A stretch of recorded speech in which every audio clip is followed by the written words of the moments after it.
Bonsoir, les dinosaures arrivent dans 2 jours, ils déferleront sur la France avec une violence inouïe. Forcément, ils ont été ressuscités par les Américains. Pascal Deschamps, qui a vu le film de Spielberg, a eu très peur et nous dira pourquoi à la fin de ce journal. Donc, nous verrons ces fameux dinosaures. Mais si je vous en parle dès maintenant, c'est parce que la coïncidence est étrange. L'invasion des grosses bêtes se produit au moment même où le gouvernement français s'oppose aux États-Unis dans la négociation agricole, commerciale et culturelle du GATT. Le rival est si imposant que le gouvernement a besoin de renforts. Édouard Balladur a donc invité et accueilli à Matignon tous les dirigeants politiques et syndicaux. Bonne occasion pour nous d'identifier les anti-yankees et les autres. Commençons par ceux qui font de la résistance, avec Jean-Baptiste Prédalier et Christian Autain.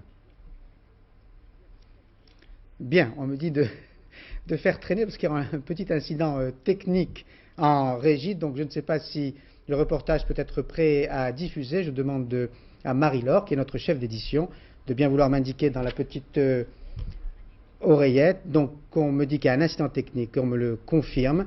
Est-ce que le sujet peut être diffusé maintenant? Oui, me dit-on. On m'a même dit en anglais, en américain. Ok, c'est prêt. Aujourd'hui, sur le GATT, c'était journée portes ouvertes à Matignon.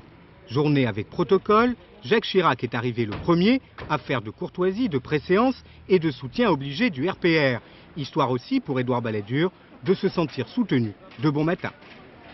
Alors naturellement, dans cette tâche difficile et rendue particulièrement malaisée de par ce que nous avons trouvé en mars dernier, le Premier ministre et le gouvernement ne peuvent compter, cela va de soi, sur mon entier soutien. Parmi les visiteurs du jour, la famille politique du Premier ministre et la famille du refus de tout compromis. Exemple, le Front National, toujours content d'être invité à Matignon et qui n'hésite pas dans l'affaire du GATT à désigner l'adversaire. Nous soutiendrons le gouvernement dans la mesure justement où il aura une grande fermeté à l'égard, il faut bien le dire, de ce qu'on peut appeler les prétentions excessives des Américains. De la fermeté, toujours de la fermeté, le Parti communiste et la CGT en réclament, quitte parfois à surenchérir. Nous avons dit qu'il ne fallait pas céder, qu'il fallait, si les Américains continuent avec leurs exigences inadmissibles, qu'il fallait faire jouer le droit de veto de la France. L'expérience du GATT est déjà connue et les ambitions du gouvernement américain autour de l'accord de Blair House également.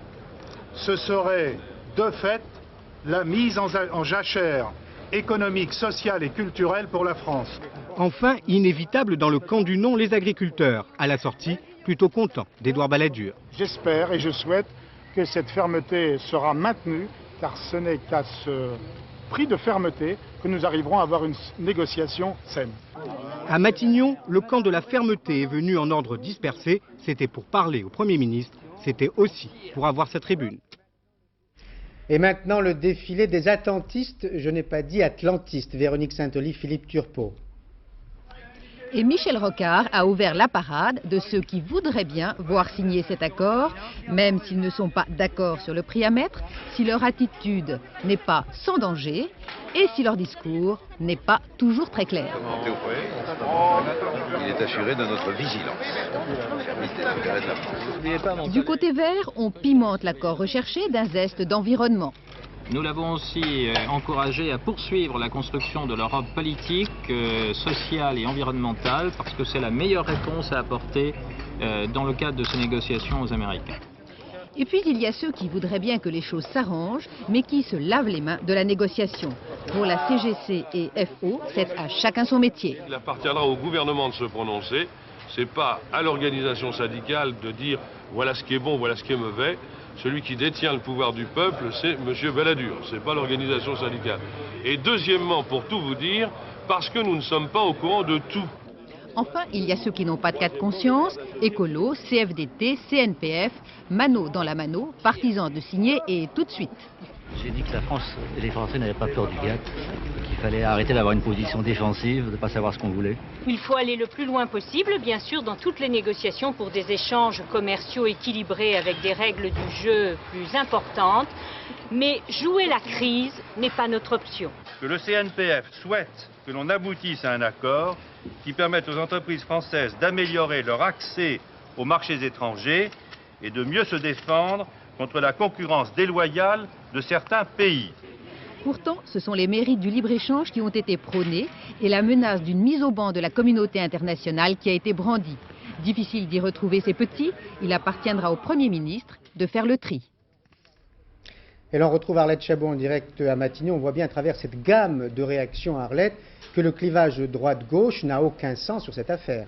Oui, tout à fait. Disons, pour simplifier les choses, qu'il y a un consensus de base, en ce sens que personne ne demande qu'aujourd'hui la France signe l'accord du GATT à tout prix. Tout le monde est d'accord pour que le gouvernement fasse preuve de fermeté à l'égard des États-Unis et obtenir un certain nombre de concessions, non seulement sur l'agriculture, mais aussi par exemple sur le textile et puis globalement sur l'accès au marché.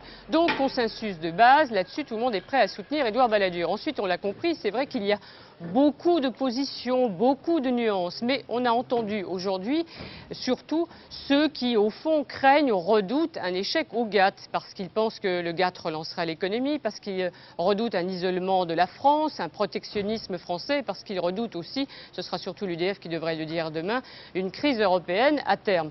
Donc ces voix différentes qui sortent simplement de celles et de l'opinion exprimée par les agriculteurs, le lobby agricole, disent certains, soutenu par une grande partie de la majorité, notamment par le RPR, va redonner un petit peu de marge de manœuvre au Premier ministre, un peu d'air pour continuer à discuter. Seulement viendra un jour ou l'autre le moment de la décision et de l'attitude que devra prendre la France face à d'éventuelles concessions américaines. Et là, le Premier ministre risque de se retrouver seul pour décider.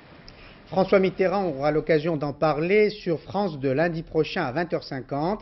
Le chef de l'État sera l'invité d'une heure de vérité spéciale. Il sera accueilli par François-Henri de Virieu et interrogé par Jean-Marie Colombani, Alain Duhamel et Albert Duroy.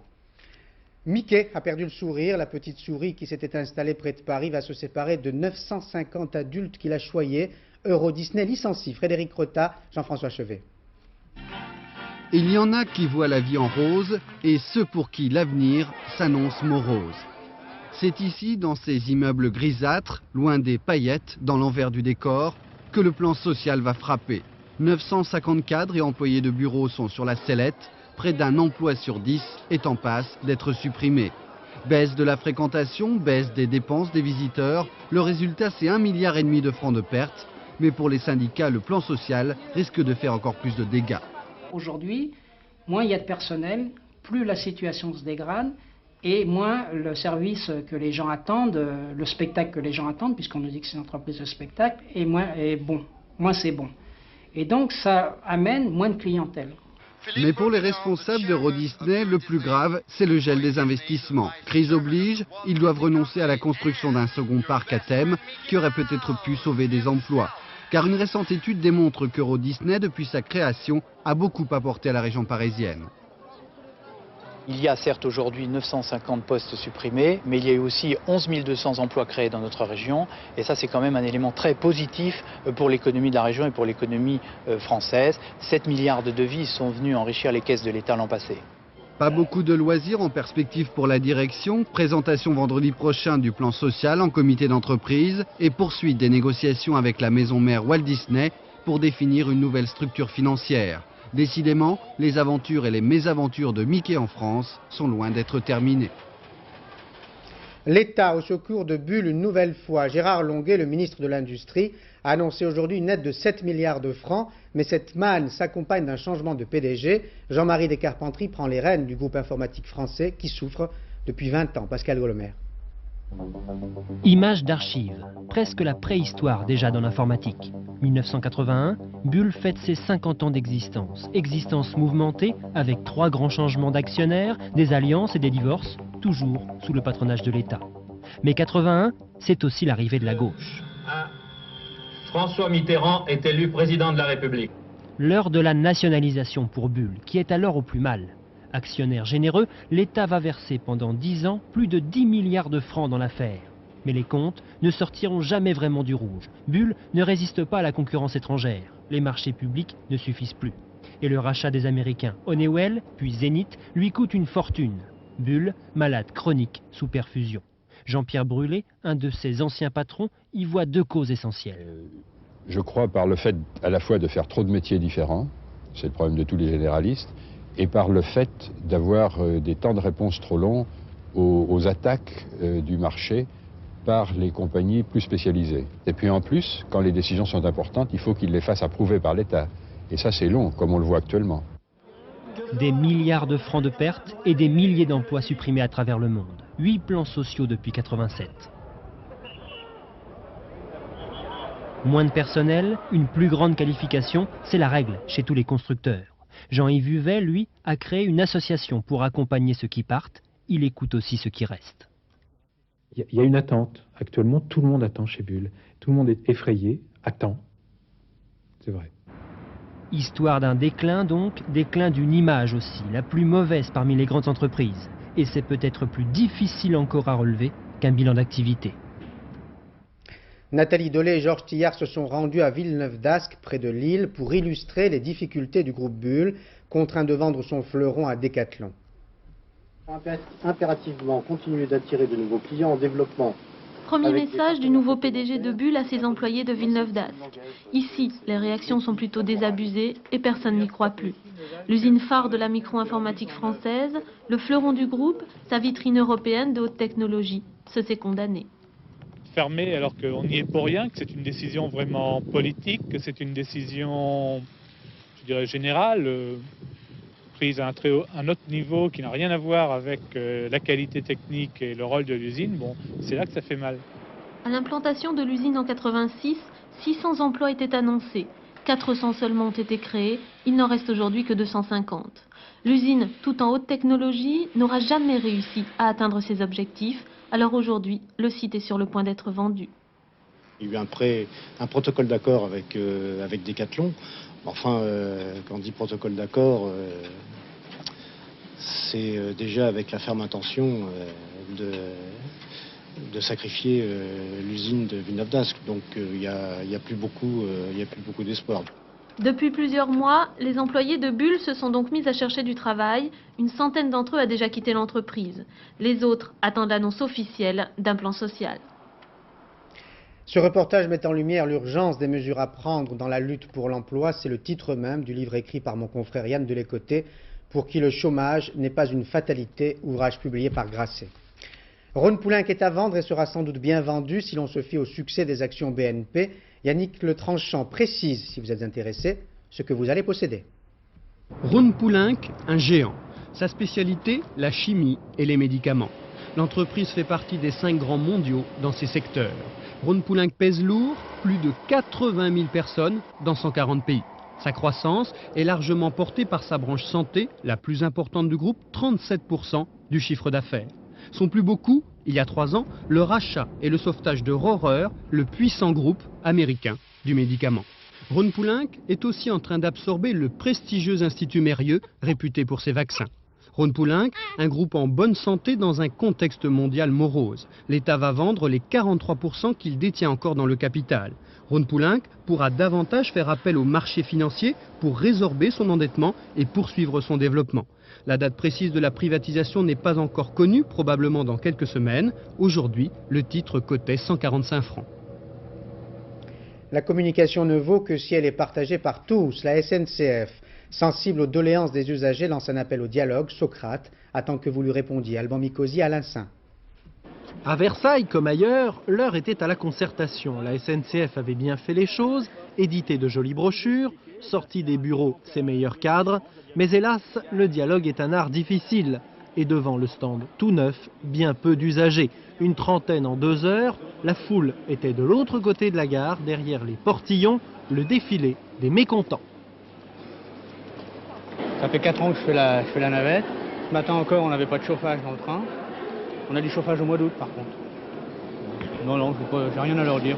Un personnel pas du tout aimable au niveau des tickets et donc j'ai pas à leur dire je préfère me taire. Non, c'est n'importe quoi franchement. Les tarifs ils montent et en fait on n'a rien quoi, c'est nul franchement. Le constat est souvent dur. Chaque jour, 40 000 personnes se pressent ici et 95% des trains arrivent à l'heure. Mais d'incidents accumulés en grève surprise, l'incompréhension a grandi d'autant plus vite que la SNCF n'a pas toujours su communiquer. La situation reste encore tendue. Mais justement, aujourd'hui et demain, enfin ces 4 jours, nous permettront sans doute de dialoguer et d'améliorer le climat. Les doléances recueillies seront étudiées au plus vite. La SNCF créera l'an prochain 500 postes d'agents d'accueil dans les gares. De quoi remettre peut-être le dialogue sur la bonne voie. Quant à la compagnie Air France, elle a été contrainte d'annuler un tiers de ses vols au départ de Paris. Des centaines de grévistes ont occupé aujourd'hui les pistes de l'aéroport de Roissy. Ils protestent contre les mesures de rigueur. Jacques Chaban-Delmas est toujours le député maire de Bordeaux. Il a tenu à le faire savoir après 9 mois d'absence.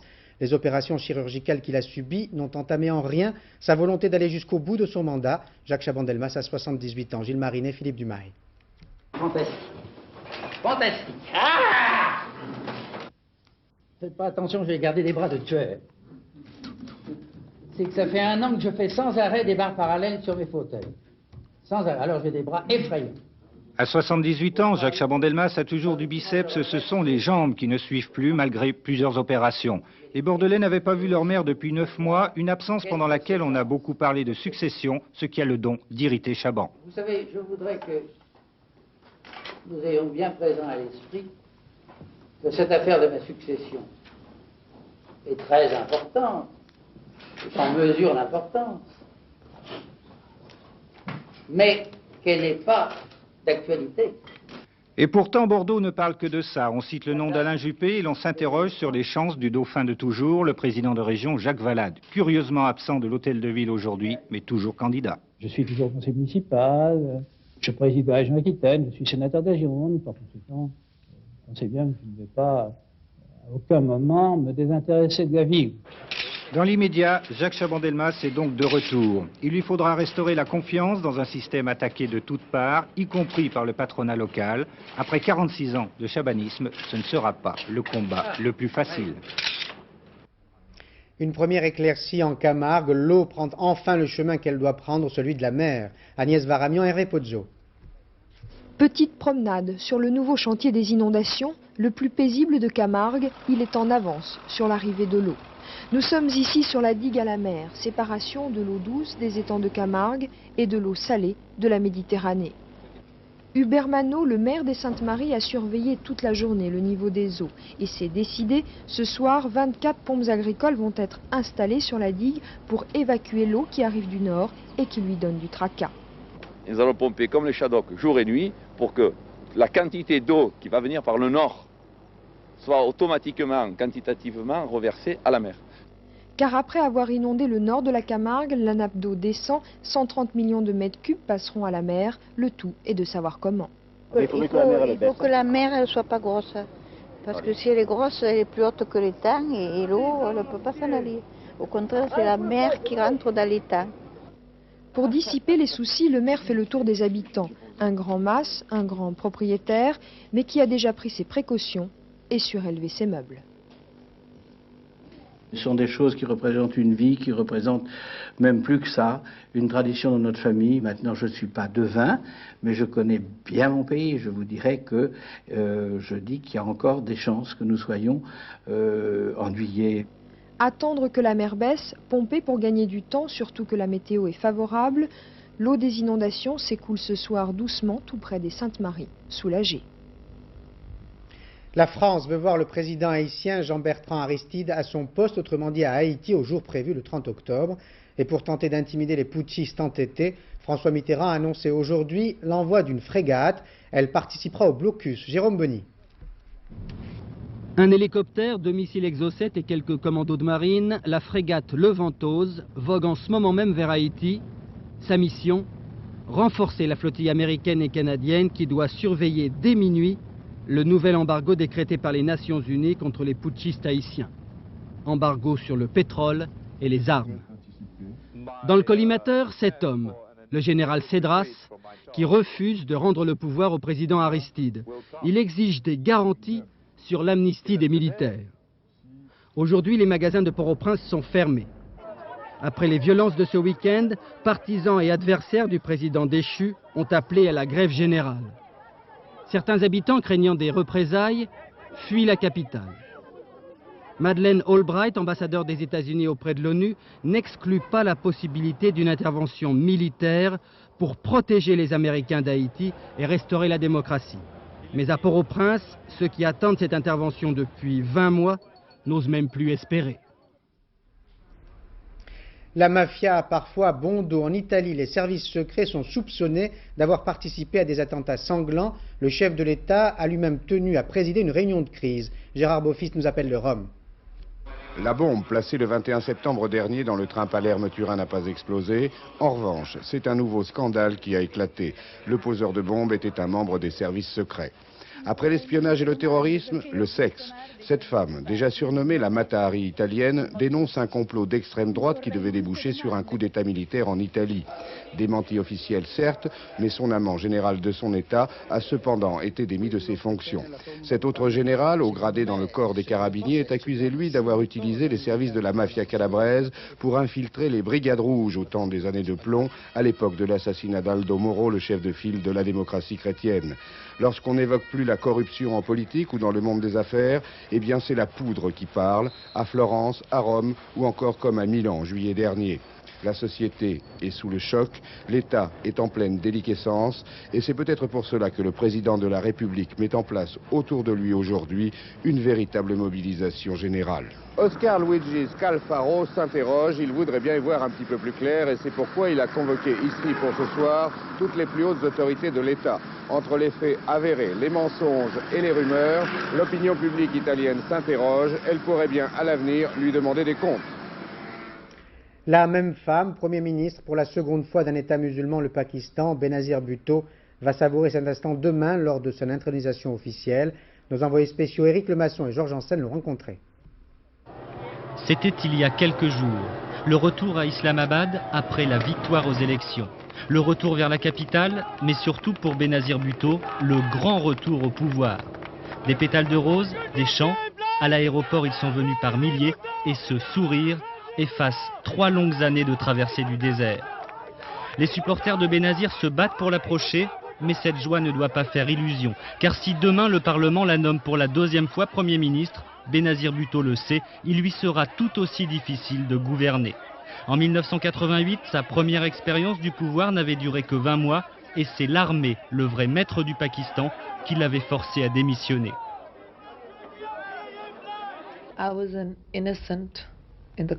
J'étais une innocente dans les couloirs du pouvoir. Depuis, j'ai appris les limites de ce pouvoir. J'ai appris aussi à m'en servir. Et donc, forte de ces expériences, je crois que le Parti du peuple pakistanais et moi pouvons former un meilleur gouvernement cette fois. Depuis toujours, l'armée joue un grand rôle dans votre pays. Ne pensez-vous pas que l'armée est le principal vainqueur de la crise de ces derniers mois? L'armée est un pouvoir dominant au Pakistan. Mais le point positif, c'est qu'elle s'est tenue à l'écart des combats politiques. Son image s'est certainement améliorée récemment car elle a su organiser des élections libres et impartiales.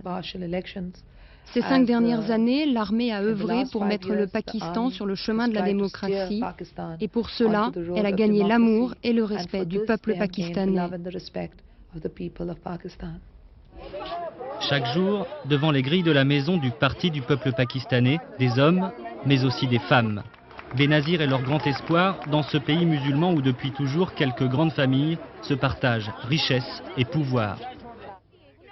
Ils ne lui ont laissé aucune chance de faire quoi que ce soit la première fois. Elle avait tout le monde contre elle. En prêtant serment lors de son premier mandat, l'héritière de la famille Bhutto affirmait se battre pour la démocratie et le progrès social. Mais on dit au Pakistan qu'elle n'avait fait alors qu'enrichir sa propre famille. Benazir Bhutto affirme avoir retenu la leçon. Le Pakistan s'apprête à lui donner une 2e chance, qui pourrait être la dernière.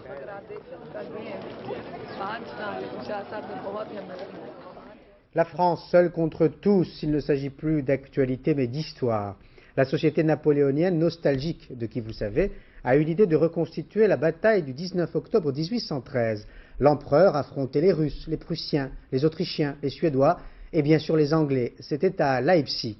Mais pourquoi cette société napoléonienne a-t-elle choisi une défaite? J'avoue ne pas comprendre, Pascal Guimier non plus.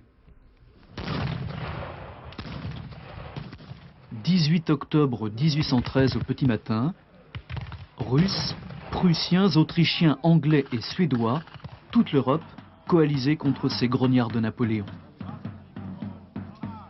3 jours de combats acharnés restés dans l'histoire sous le nom de bataille des nations. Enfin, dans l'histoire allemande, car notre orgueil national dut-il en souffrir, ce ne fut pas vraiment une victoire pour la France. Peu importe après tout qu'il s'agisse d'une victoire ou d'une défaite, c'est l'histoire avec un grand H que nous mettons en scène. Certes, mais après Waterloo, une reconstitution de plus faisant la part belle aux ennemis de la France. 1 millier de participants hier, là où 150 000 Français affrontèrent des coalisés 2 fois supérieurs en nombre. Ici, on voyage dans le temps, on s'offre une excursion dans l'histoire. Ce que l'on apprend ici, ce que l'on éprouve sur le champ de bataille, c'est quand même autre chose que lire un livre d'histoire. Excusez-moi, il y a mon officier qui m'appelle. Personne n'a perdu cette bataille. Tout le monde s'est retiré du champ de bataille avec les honneurs. Léger mensonge patriotique, au matin du 19 octobre 1813, un combattant sur 4 tombé au champ d'honneur, retraite et défaite pour l'empereur. Pour Napoléon, c'est bien le début de la fin.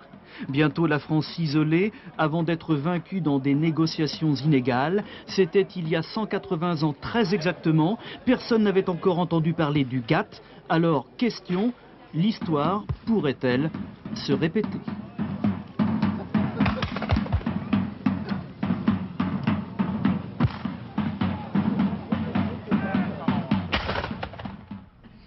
Et l'on arrive au plat de résistance de ce journal, Jurassic Park, vu par Pascal Deschamps et Maryse Richard. Planquez-vous. Que pourrais-je vous dire à 2 jours de la sortie du film qu'on ne vous a déjà dit? Mais pour ceux, il y en a sûrement qui n'auraient pas suivi le lancement de la campagne. Petit rappel des faits. Cette île des côtes du Costa Rica appartient à un milliardaire qui veut y ouvrir un parc d'attractions. Mais ces attractions-là avaient disparu de la surface de la Terre depuis 65 millions d'années. Après 5 ans de travail, une équipe de scientifiques les a ramenées à la vie. Il fallait bien sûr un petit coup de pouce du destin, le voici. Au printemps 1990, on fit une première découverte. Dans un morceau d'ambre, en provenance d'une mine d'Amérique du Sud, on trouva les restes d'un moustique préhistorique fossilisé. Un des innombrables moustiques qui se nourrissait du sang des dinosaures. Avec l'ADN de ce sang, la science était capable de recréer ces mastodontes. Et pour la première fois, l'homme et le dinosaure se partagèrent la Terre. C'est bien sûr l'atout principal du film, des dinosaures plus vrais que nature. Des 2 techniques choisies, l'image de synthèse utilisée pour la première fois à cette échelle est la plus extraordinaire.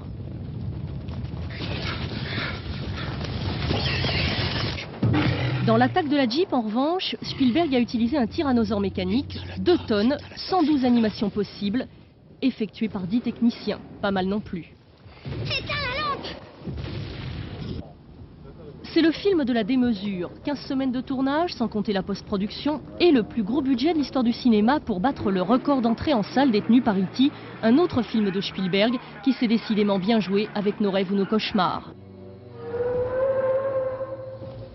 Alors on s'est demandé ce qu'on pouvait vous dire que personne d'autre vous avait dit, et on a trouvé. On va carrément vous raconter la fin du film. Donc Alors bon, je me dépêche. Au moment où les diplodocus sont en train d'attaquer les civils pour réfugier le palais.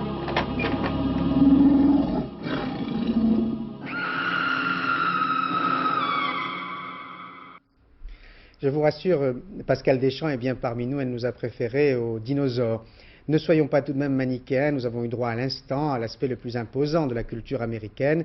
Il y en a un autre qui fait toujours notre bonheur. Écoutons avec Éric Perrin et Yann Jekyll, Sonny Rollins.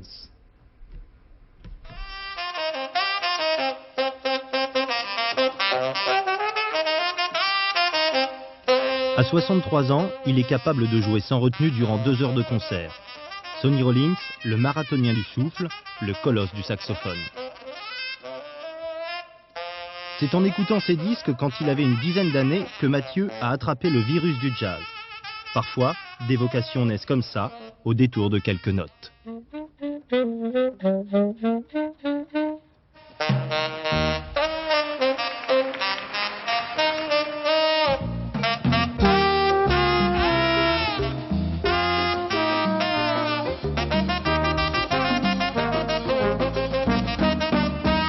Vous ne pouvez pas expliquer la musique avec des mots. C'est pour cela que la musique est quelque chose de si spécial. Il n'y a pas de mots. Quand je joue, j'essaye de raconter une histoire que je ne pourrais pas exprimer avec des mots.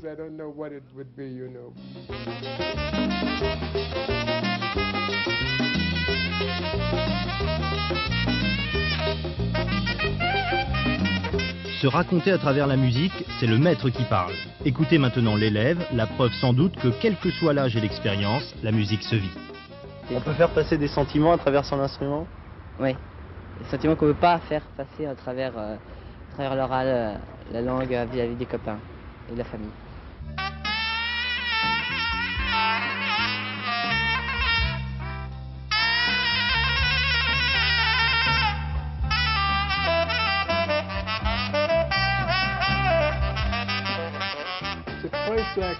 Pour jouer du saxophone, il faut être quelqu'un de bien dans la vie et croire en sa musique. Ce soir-là, dans la tête d'un jeune garçon de Lunéville qui écoutait son idole, il y avait du bonheur et qui sait, quelques rêves.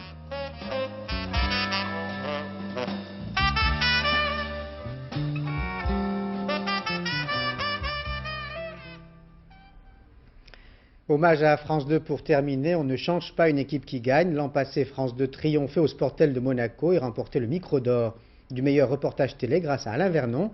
Cette année, France 2 triomphe au Sportel de Monaco et remporte ce même micro d'or grâce à Jean-Louis Calmejane et son reportage sur le football en Afrique du Sud. Non, la France n'est pas seule. On s'en rendra compte sur France 2 en direct du Zénith à 20h50 avec le Grand Prix de la chanson francophone. Et la France a une belle culture, on s'en rendra compte à 23h25 avec le Cercle de minuit de Michel Field, 0h40 les infos de Florence Duprat et dans quelques instants Isabelle Martinet vous annoncera le soleil au nord, la grisaille au sud. Bonne soirée sur France 2, à demain 20h, bonsoir.